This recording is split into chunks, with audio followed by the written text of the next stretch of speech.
Hello friends, இன்றைக்கி வந்து டே 8 of திருவிழா தான் பார்க்க போகிறோம். ஸோ திருவிழா போயிட்டு நம்ம லேட்டாக வருவோம் அப்படின்றதுனால அம்மா வந்து தேங்காய் சாதமும் சாம்பார் ரெடி பண்ணிட்டாங்க. நாங்கள் கிளம்புறதுக்குள்ளே மழை வந்துடுச்சு. திருவிழானாலே மழை இல்லாமல் இருக்க முடியுமா? சரி மழையிலே நனைஞ்சிட்டு அப்படிங்க கடைக்கு போயிட்டோம். போனதுக்கப்புறம் அம்மா எனக்கு ஒரு வேலை கொடுத்தாங்க. அதை செஞ்சு முடிச்சுட்டு நானும் எங்கள் அம்மாவும் பார்த்திங்கன்னா தேங்காய் சாதம் சாம்பார் ஊற்றி சூப்பராக சாப்பிட்டு முடிச்சிட்டோம். சரி வெளியே போய் சாமி வந்துடுச்சான்னு பார்த்தா இவ்வளோ கூட்டம் வந்து நின்றுட்டாங்க. சரி அதுக்கப்புறமா கொஞ்ச நேரம் கழித்து வரும்போது யானை பூம்பு மாடெல்லாம் வந்துருச்சு. இன்றைக்கும் பார்த்திங்கன்னா சூப்பராக வேஷம் போட்டுட்டு வந்திருந்தாங்க. இன்றைக்கி காளி மாதிரி வந்திருந்தாங்க.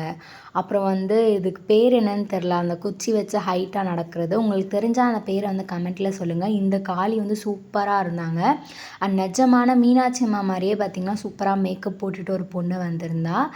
அப்புறம் பார்த்திங்கன்னா இந்த கோலாட்டம்லாம் ஆடிட்டே வந்தாங்க. இந்த கோலாட்டமோட வைப்பே சூப்பராக இருக்குங்க. கொஞ்ச நேரம் நீங்களும் கேட்டு பாருங்களேன்.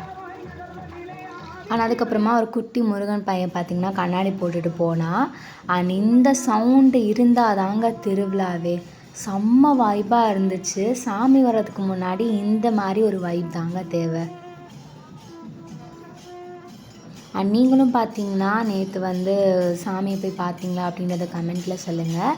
ஸோ டே 8 இன்றைக்கி தான் பார்த்தீங்கன்னா மீனாட்சி அம்மா வந்து கையில் செங்கோல் எடுத்து ஆட்சி பண்ணுறாங்க. அப்படியே பார்த்தீங்கன்னா வீட்டுக்கு கிளம்பியாச்சு. Bye bye.